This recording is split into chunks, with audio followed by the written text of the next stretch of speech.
핵실험을 했습니다. 이 문제 어떻게 풀어야 하는지 정세현 전 통일부 장관이 연결됐습니다. 안녕하세요, 장관님. 예, 안녕하세요. 네.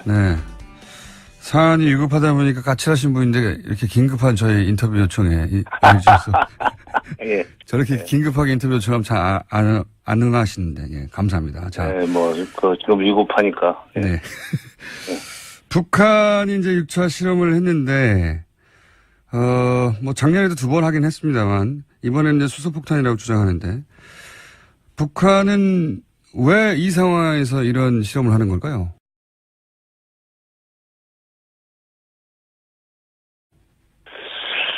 금년 1월 1일 신년사에서 김정은 북한 국무위원장이 금년 중으로 수소탄을 완성하겠다고 얘기를 했었어요.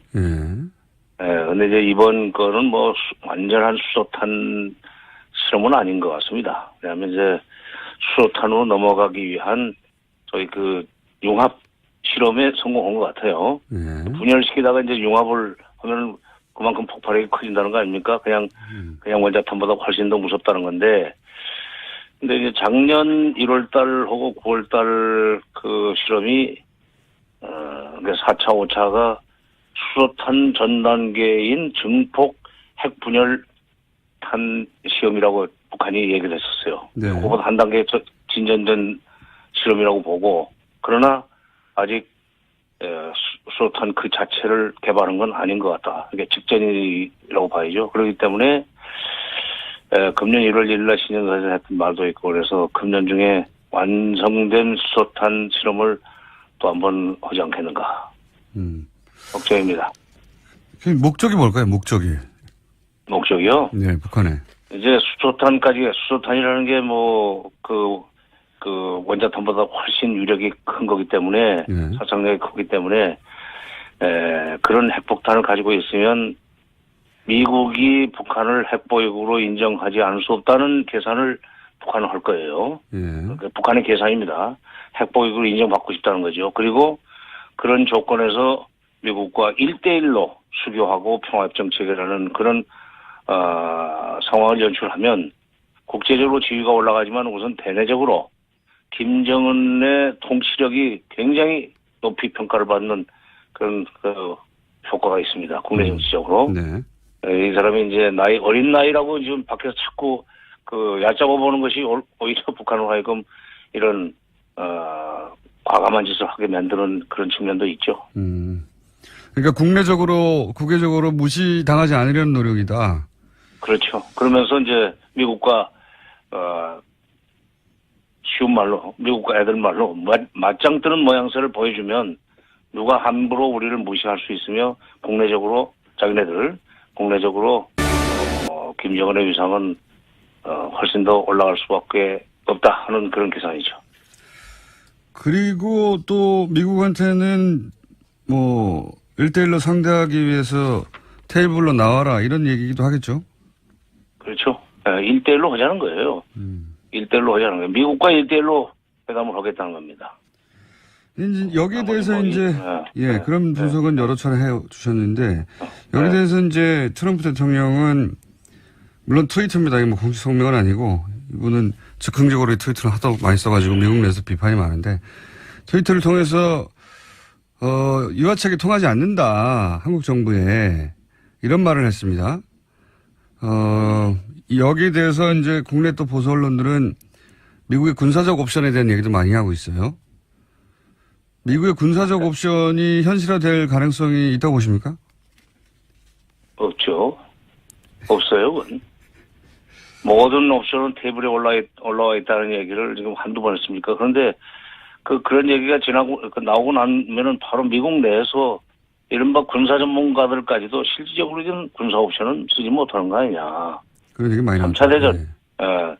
남북 전쟁이 미중 전쟁으로 번지고 그렇게 되면은 각자 패싸움이 돼가지고 세계 3차 대전으로 번질 위험성이 있는데 미국이 지금 그런 전쟁을 벌릴 수 있는 가능성이 없고 특히 6.25 때고는 북한이 쉽게 생각을 해서 남침을 해가지고 그것이 미중 전쟁으로까지 번졌지만 미국이 먼저 그런 일을 벌이기는 지금 중국의 힘이 북한의 배후에 있는 중국의 힘이 그때에 비해서 엄청나게 커졌기 때문에 이거 함부로 못 벌립니다. 북한 때리지만 결국 미국과 중국 사이의 전쟁으로 번진다는 건 미국 사람들도 다 알고 있는 일이죠. 그러니까 군사 옵션 못 써요.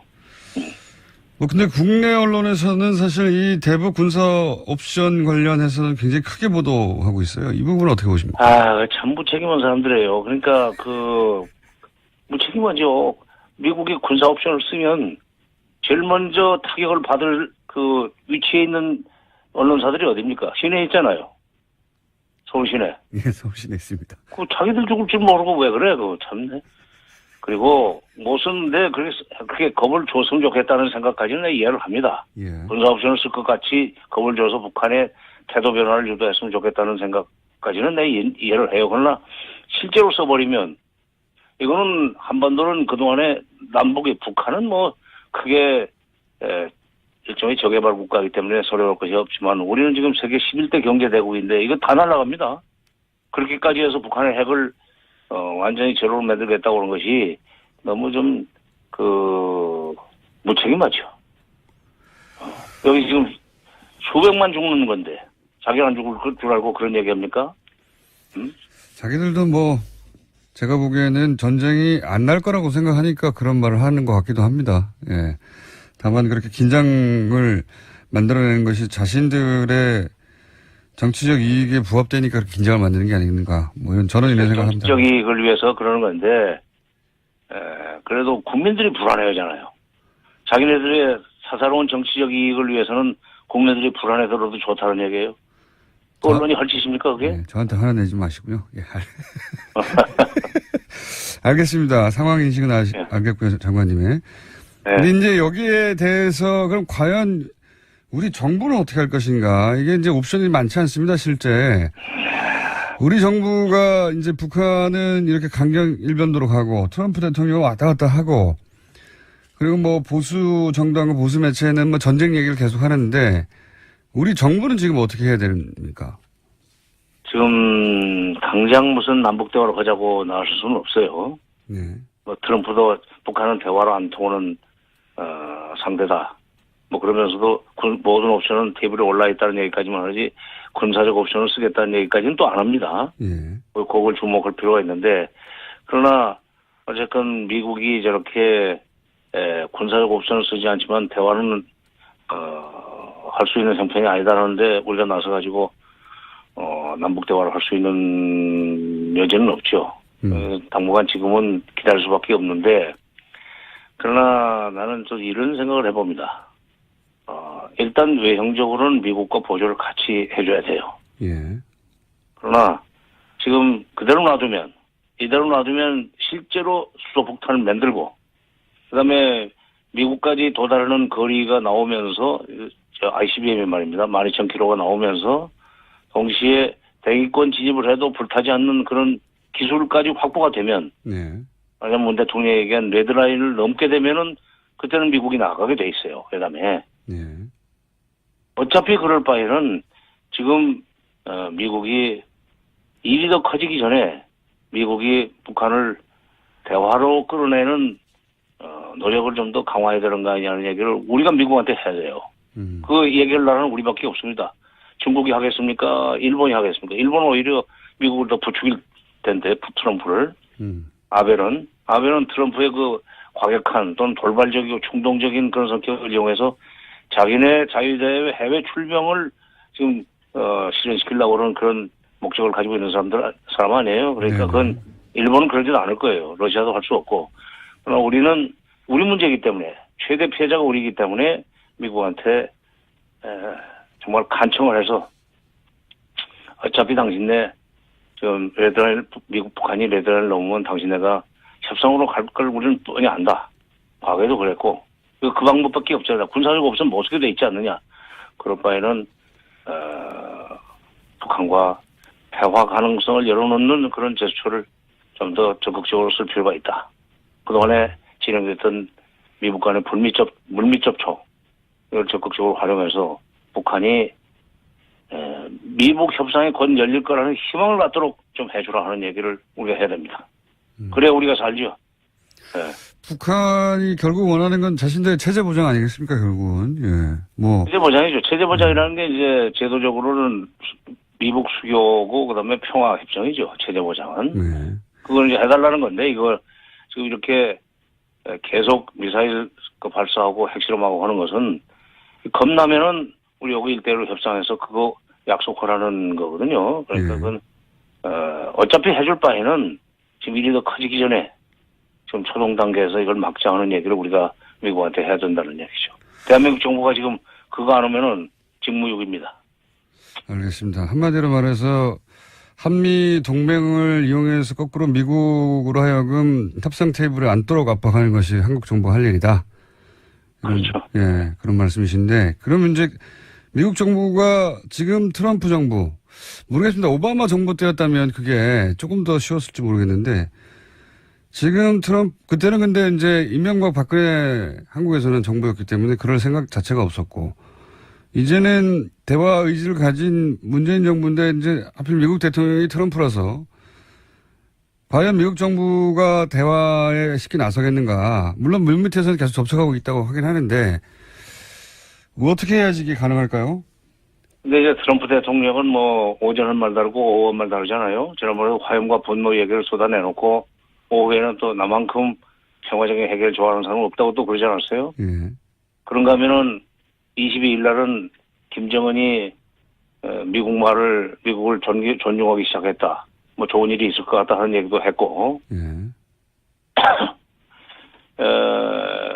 근데 지금 미국의 국무장관하고 국방장관 한결같이 그 문제는 외교적 해법으로 풀어야 된다는 얘기를 계속 해왔습니다. 그렇죠. 트럼프 대통령이 아무리 강성 발언을 해도 항상 외교적인 이야기를 해왔죠. 그렇죠. 실제로 국무장관과 국방장관이 그런 얘기를 한다는 것이 우리한테는 희망이에요. 그러니까 그런 그 국무부 라인과 그 국무장관 그리고 국방장관을 상대로 해서 우리가 적극적으로 로비를 벌인다면 결국 그들이 먼저 입장을 정해가지고 대통령을 설득하지 않겠는가. 돌아서 가야죠. 그러니까 보통은 정상회담을 통해서 대통령과 대통령이 직접 그 얘기하는 것이 훨씬 더 빠른데 지금은 트럼프가 워낙에 지금 불가측성이 높고 충동적이기 때문에 무슨 일이 벌일지 모르기 때문에 그걸 통제할 수 있는 위치에 있는 국무장관과 국방장관 이런 쪽으로 우리가 접근을 해서 결국 대화적으로 어차피 갈 거라면 지금 가자. 한시라도 빨리 가자 하는 얘기를 하면 할 수 있고 그게 우리로서는 도리라고 생각합니다. 그러니까 성과를 빠른 시간 내에 성과를 못 내더라도 그 얘기를 시작을 해야 돼요. 그래야 미국도 나중에는 우리 핑계를 대고라도 북한도로 너 이러지 말고 회담에 나와. 그리고 너희들이 요구하는 거 우리가 들어줄 수가 있어. 이런 조건만 갖추고 기초적인 조건만 갖추고 나오면은 뭐 평화협정도 얘기할 수 있고 그다음에 무슨 다른 북측의 요구를 또 들어줄 수도 있다. 협상해보자. 이렇게 메시지를 보내도록 자꾸 촉구를 해야 됩니다. 알겠습니다. 대통령이 워낙 왔다 갔다 하니까 외교 국방 라인은 근데 일관되게 이제 외교 해법을 얘기하고 있으니 외교 국방 라인으로 대통령을 좀 압박하자 미국 대통령. 설득했습니다. 압박이라기보다는 뭐 압박이 되겠습니까? 그러니까 설득을 해서 알겠습니다. 그들이 트럼프 대통령을 설득하도록 이렇게 좀 쓰리쿠션으로 들어갑시다. 쓰리쿠션으로. 알겠습니다. 미국은 또 중국이 이 문제를 풀 수 있을 거라고 생각하고 중국에 대한 압박도 계속하고 있는데, 네. 중국이 북핵 문제를 사실은 풀어본 적이 없는 것 같은데 계속 중국에 대한 기대를 계속하고 있습니다. 이 중국이 북핵 문제를 해결할 수 있는 주체가 됩니까? 어떻게 보십니까? 미국이 그 중국에 대해서 자꾸 책임을 넘기려고 그러는 그런 성향이 있잖아요. 중국 역할로. 중국 책임론. 그리고 중국이 제재 적극 동참하면 북한은 회담장에 굴복할 것이다 하는 그런 착각을 하는데 그게 틀렸다는 메시지가 바로 9월 3일 날 이번 9월 3일 날 북한이 6차 핵실험을 한 배경이 됩니다. 뭐냐면 9월 3일이면 중국에서 어딥니까? 중국에서 지금 브릭스 회의, 그러니까 브라질, 러시아, 인도, 차이나, 중국, 그다음에 사우스 아프리카, 소위 브릭스 회의가 열리는 그런 나라 아니에요. 그 덩치들이 굉장히 큰 나라들이죠, 지금. 그렇죠. 예. 예. 그러니까 뭐 경제적으로는 그렇게 부자가 아니지만 덩치가 굉장히 크고 그래서 일종의 군사 대국들이 모인 그 회의인데 군사 대국들이 모인 회의에서 그날 북한이 핵실험을 했다는 얘기는 중국의 명절날 이거 일을 저질렀다는 얘기고 중국의 명절날 일을 저지른다는 얘기는 우리 중국만 안 듣는다는 메시지예요. 그러니까 자꾸 미국 중국한테 뭐 위탁해가지고 우리를 회담으로 끌어내라? 너희들이 직접 나와. 그 소용없어. 그 얘기예요. 9월 3일날 쏘았다는 날짜를 우리가 좀 그 의미를 새겨야 됩니다. 지난 29일날은 그게 국칠이었어요. 네. 105년 전에? 102년 전? 105년? 102년 전에? 105년 전이구나. 100몇 년 전이야. 여간 100여 년 전으로 하죠, 예. 100여 년 전. 나도 가끔 틀려야지. 예. 예. 그러니까, 작년에는 9월 9일에 했죠. 핵실험을 일부러 맞춰서. 자기네 명절날이고. 또 네. 이번에 또, IRBM 쏜 거는 8월 29일이었지만 또 7월 4일날 쏘지 않았어요? 예, 예.